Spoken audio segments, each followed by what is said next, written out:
Morning guys. Dito tayo ngayon sa may Pililya dyan. May kamit up tayong kuya.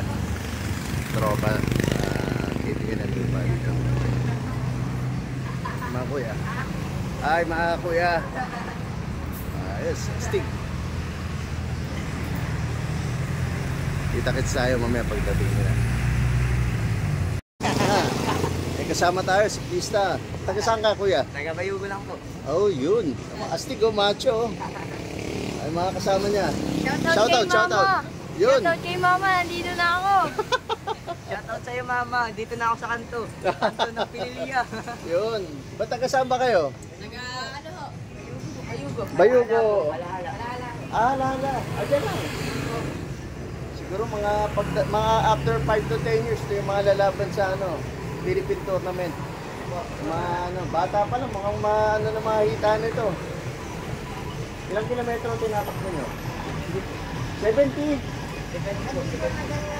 Ang layo. Pangaba. 120. Pare 120 sa motorsiklo, malayo-layo na yun. Binibisikleta lang ng mga to. Astig. Sa Kalinahaya po. Anong pangalan mo? Rojansi ho. Ha? Rojansi. Rojan, kuya. Yargilaga po. Yun. Makasli Pablo po. Yan. Ito, pagdating ng araw, mga Philippine team to. Yan, tingnan nyo na. Habang maaga pa. Thank you mga kuya. Salamat. Okay, balik tayo dito sa may Isaw, Pililya.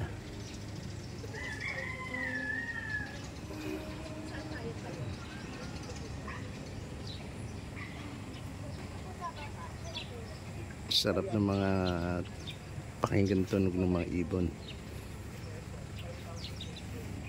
Ito, maganda rito sa place na to. Dun sa kabilang place, ang laki din ng vacant. Diyan na yung major road nila. Narinig yung ibon. Ganda, no?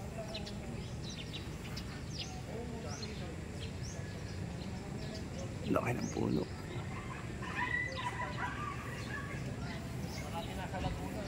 Okay. Galing na tayo dito guys. Dito yung walking distance ng yung lake. Tapos yung main road. Few minutes walk. Andyan na. Labas na. Maya titingnan pa natin ibang areas ng Pililya. From Pililya to Morong. Morong naman tayo.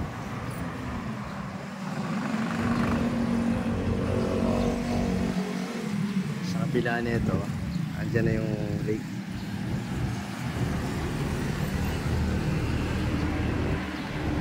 Mga friends natin. Ayan. Lagi tayo nandito. Tingnan natin. Ano nasa kabila? Wala sa kabila, no?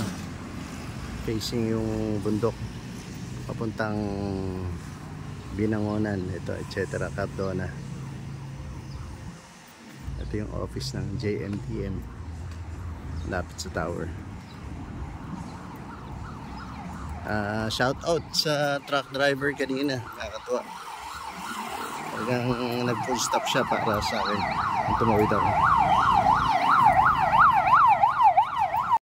Yan, pag nasa malayong biyahe tayo, isa dito, kasya dalawang full face na luma or dalawang open face kasya. Kaya lang dahil pambiyahe ko, naka modular na enduro visor, siya lang ang kasya. Pero tumpak sa to, 42 liters, kasyang kasya yon. Kasya rin yung dalawang helmet na luma, dalawang kagaya sinabi ko.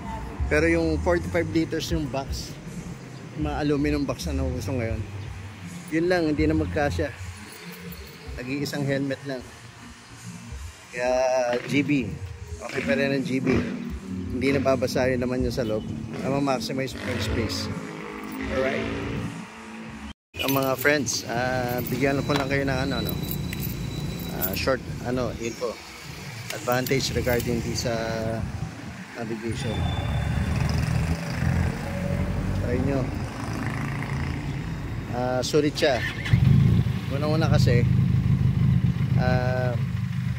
dahil mataas siya, hindi siya abala pagka nagdadrive ka, parang naaninag mo siya, madali mo siya naaninag. Hindi kagaya dati no, naglagay ako dito banda, talaga silip-silip ko pa, medyo delikado. Ngayon yung may nagtanong sa akin, hindi ba nakakabala sa view pagdating sa kalye? Pero pag nagdadrive ka kasi ang vision mo, ang tingin mo nasa dito banda. Yan, ganyan. Hindi ka naman dito not unless may pinipina ka o mabagal ka, tsaka ka lang tumitingin siguro sa baba. Pero kita naman siya. Pero pagka nasa highway ka or bumibiyahe ka naman, andyan naman ang tingin mo taas. So okay siya, goods. Good siya, goods. Okay, this is it guys. Thank you for viewing, for the view. And yung mga hindi pa nakasubscribe, please subscribe.